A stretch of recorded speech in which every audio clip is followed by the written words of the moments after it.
नमस्कार, मैं हूं प्रमोद कुमार और आप देख रहे हो पवन कमल न्यूज़। मैं हूं इस समय गोंडा क्षेत्र के दिगसारी गांव में।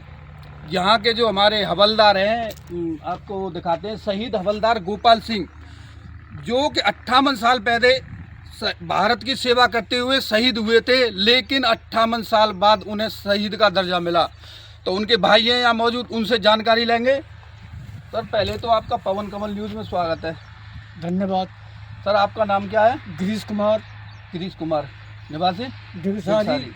ये जो शहीद का दर्जा मिला है हवलदार, ये आपके भाई थे? जी, मेरे भाई थे। नंबर 2646-552 लेस हवलदार गोपाल सिंह। ये शहीद कब हुए थे? 1967 में 26 नवंबर 1967 को हुए थे। तो आपको कैसे सूचना मिली तब?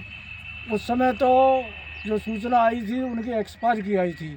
इसके बाद में 1.5 साल बाद यहाँ से 7 पैरा आगरा जो उनका रिकॉर्ड है उससे हमको इन्फॉर्मेशन मिली और 1 अक्टूबर 1925 को उनका स्वागत समारोह हुआ।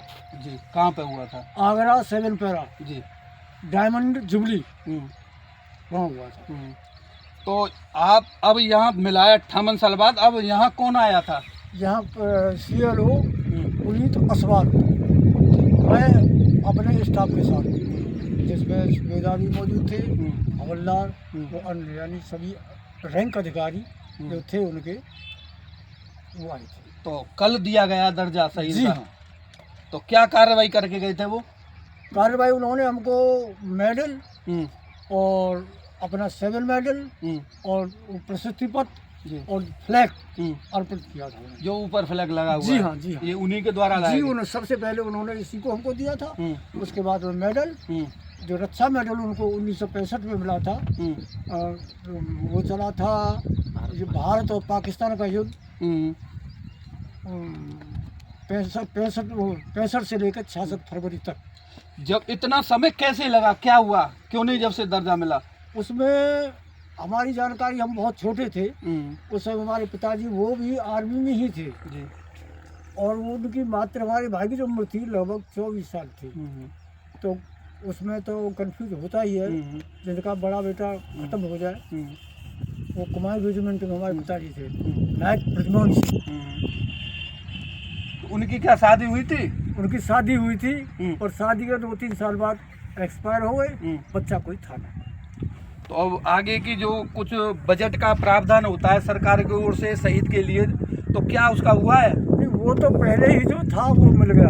अच्छा। फंड जितना था वो मिल गया। वो तभी मिल गया था। उस समय जितना होता था उन्होंने उस समय का दे दिया। अच्छा। भैया, आपका क्या नाम है? मेरा नाम डॉक्टर राम कुमार।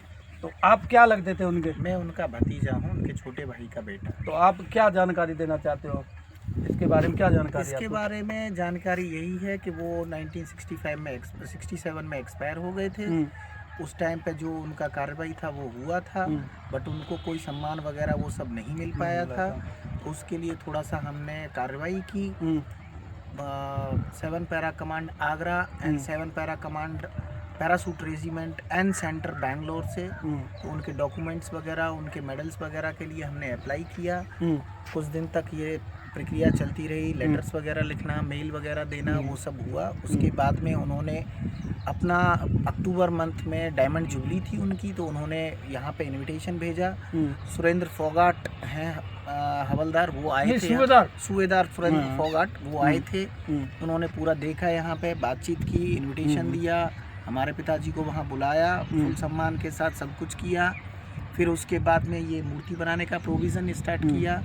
तो उसके बाद में कर्नल पुनीत असवाल आए थे, उनके साथ में रिटायर्ड मेजर अशोक यादव भी आए थे, जो कि अभी 2-3 साल पहले रिटायर्ड हुए हैं, नोएडा में रहते हैं, वो भी आए थे। और उनके साथ में सूबेदार मेजर लखन सिंह और उनकी फुल टीम, मीन्स उनका फुल ऑल रैंक्स के साथ में वो लोग यहाँ आए थे।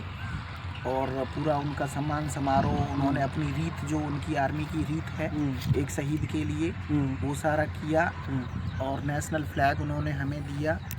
और उनके मेडल्स थे जो 1965 में उन्होंने इंडो पाक युद्ध में विन लिया था, वो भी दिया हमको। और भी उन्होंने उनका एक शहीद प्रमाण पत्र वगैरह वो सब हमको दिया है। जी जी, बहुत बहुत धन्यवाद। ये मूर्ति की स्थापना कब हुई थी सर? ये मूर्ति की स्थापना कल की गई थी 13 मार्च 2026 को मॉर्निंग 11 o'clock इसका अनावरण हुआ है और कर्नल पुनीत असवाल ने इसका लोकार्पण किया है। जी बहुत बहुत धन्यवाद। भैया का कहना है कि 58 साल बाद इंसाफ मिला, जो भारत की सेवा करते हुए शहीद हुए थे। बहुत बहुत धन्यवाद आर्मी सेना को और भारत सरकार को। जय हिंद, जय भारत।